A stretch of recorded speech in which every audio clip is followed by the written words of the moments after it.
से सुख और खुशी जीवन का अभिन्न हिस्सा है, वैसे ही दुख भी जीवन का हिस्सा है। लेकिन दुखों से घिरे रहने वाले इंसान को ये जीवन नर्क लगने लगता है। उसे लगता है कि ये धरती ही नर्क है। किसी का बेटा उसकी बात नहीं मानता, किसी का पिता अपने बेटे की बात नहीं सुनता, किसी के प्रियजन की मृत्यु हो जाती है, और ऐसे ही तमाम तरह के दुखों से भरी हुई ये जिंदगी हमें नर्क लगने लगती है। लेकिन हम ये नहीं समझ पाते कि सुख और दुख एक ही सिक्के के दो पहलू हैं।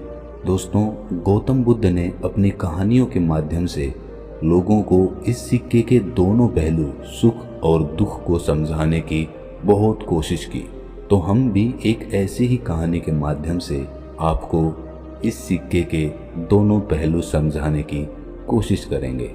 जिस तरह मैं अपनी कहानियों के माध्यम से दुनिया में मोटिवेशन फैलाता हूँ, वैसे ही आपका सब्सक्राइब करना मुझे मोटिवेशन देता है। लेने और देने का ये सिलसिला जारी रहे, इसीलिए दोस्तों इस चैनल को सब्सक्राइब ज़रूर कर लें। तो चलिए कहानी शुरू करते हैं। एक बार गौतम बुद्ध एक नगर से गुजर रहे थे। रास्ते में उन्होंने एक बच्चे को देखा जो अपने घर के आंगन में खेल रहा था और उसकी माँ कुछ काम कर रही थी। तभी उस बच्चे की माँ ने बुद्ध को देखा और उन्हें प्रणाम किया और फिर कहा, आप रुकिए बुद्ध, मैं आपके लिए कुछ लेकर आती हूँ। बुद्ध ने कहा, मेरा पात्र भरा हुआ है, मैं उतना ही लेता हूँ जितना मेरे पात्र में आता है, इसलिए आज मैं कुछ नहीं ले सकता। मैं कल फिर आऊँगा तो मुझे कल दे देना। बुद्ध ने उस बच्चे के सर पर हाथ रखा और वहां से चले गए। अगले दिन बुद्ध फिर उस स्त्री के पास आए। स्त्री बुद्ध को देखकर बेहद खुश हो गई और उन्हें एक पात्र में चावल भर कर देती है। बुद्ध ये स्वीकार कर लेते हैं। बुद्ध ने उस स्त्री को कुछ जड़ी बूटी दी और कहा, इसे चावल के बीच दबा कर रख देना और अपने बच्चे को इसका रस निकाल कर पिलाना, इस तरह वो स्वस्थ बना रहेगा। स्त्री ने उस जड़ी बूटी को रख लिया और बुद्ध उसके बाद वहां से चले गए। एक महीने बाद बुद्ध श्रावस्ती में संसार में व्याप्त प्राणियों की पीड़ा पर उपदेश दे रहे थे। तभी उस सभा में एक स्त्री अपने बच्चे को अपने गले से लगाए बुद्ध के पास पहुंची और बच्चे को बुद्ध के चरणों में रखकर बोली, हे बुद्ध, मौत क्या होती है, उसकी वेदना क्या होती है, ये आप मुझसे पूछो। मैं एक विधवा हूँ, मेरा पुत्र भी मुझे अब छोड़कर चला गया है, वो ना अब रोता है ना हंसता है। हे बुद्ध, क्या आपने मुझे नहीं पहचाना? बुद्ध ने उस बच्चे को अपनी गोद में उठाकर उस स्त्री से कहा, तुम्हारा पुत्र बहुत ही सुंदर है, मैंने तुम्हें कुछ जड़ी बूटियां दी थी, क्या तुमने उसे नहीं पिलाया? वो स्त्री बुद्ध के चरणों में गिरकर बोली, हे बुद्ध, मुझे माफ कर दें, वो जड़ी बूटियां मैंने फेंक दी थी, मैं आप पर विश्वास नहीं कर पाई। मुझे लगा कहीं वो जड़ी बूटियां मेरे पुत्र को हानि ना पहुंचा दे। गांव के कुछ लोग भी आपको पाखंडी और ढोंगी बताते थे।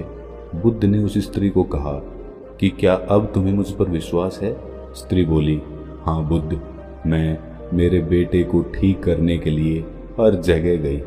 तब किसी ने मुझसे कहा कि आप बुद्ध के पास जाओ, वो सबकी समस्या को दूर करते हैं, तुम्हारी समस्या को भी जरूर दूर कर देंगे।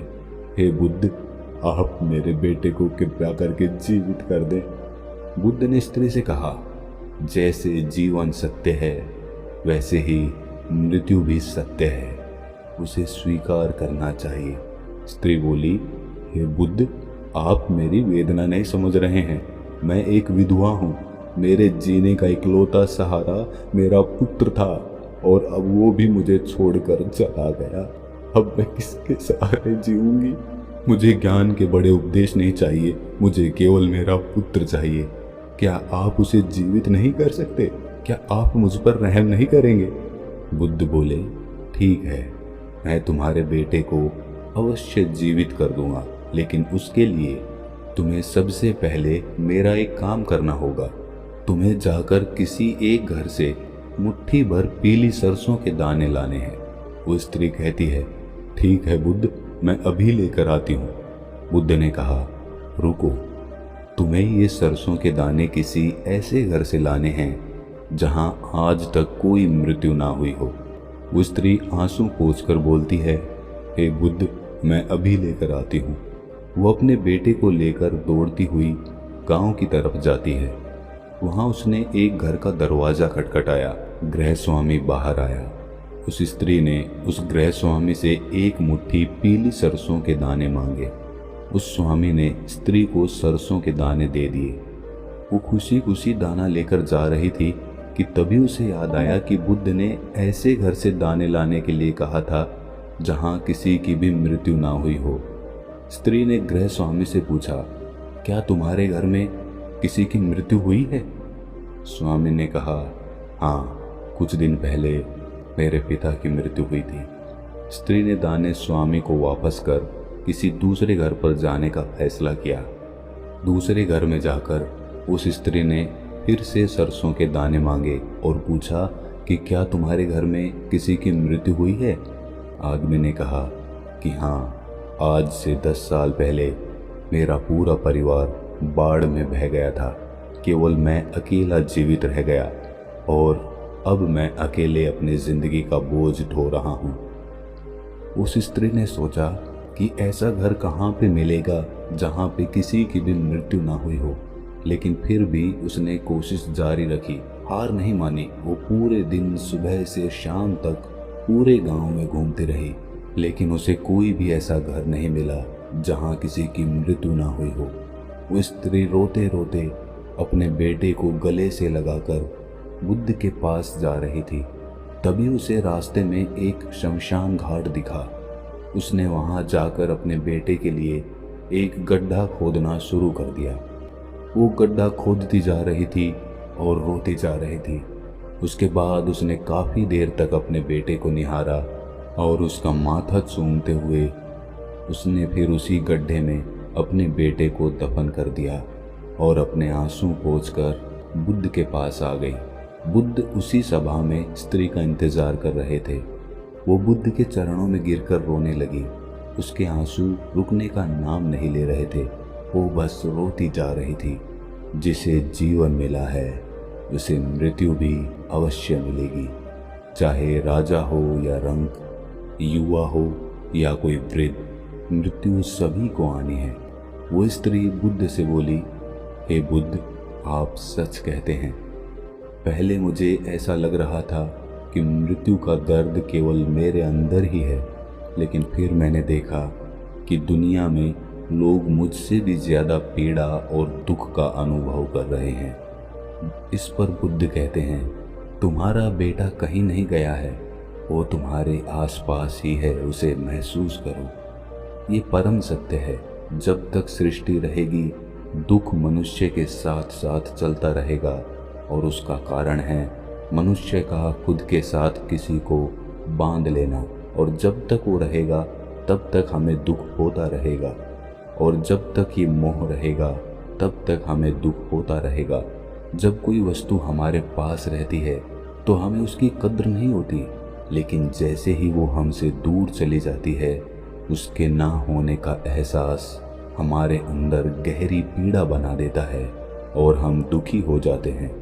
हम जीवन को होश में नहीं जीते, इसीलिए मृत्यु होने पर हम रोते हैं, छटपटाते हैं, लेकिन उसे समझते नहीं हैं। वो स्त्री बुद्ध से कहती है, हे बुद्ध, ये तो सभी को पता है, लेकिन इससे मुक्ति कैसे पाएं? बुद्ध ने कहा, मुक्ति के लिए भी विवेक जगाना आवश्यक है। शांत हुए बिना विवेक नहीं जाग सकता। जब तुम शांत होकर सोचोगे तब तुम्हें लगेगा कि मृत्यु परम सत्य है। तब तुम्हें लगेगा जैसे जन्म होता है वैसे ही मृत्यु भी जीवन का परम सत्य है। सुख और दुख दोनों को होश में देखने के बाद तुम्हें अनुभव होगा कि ये दोनों ही एक ही सिक्के के दो पहलू हैं।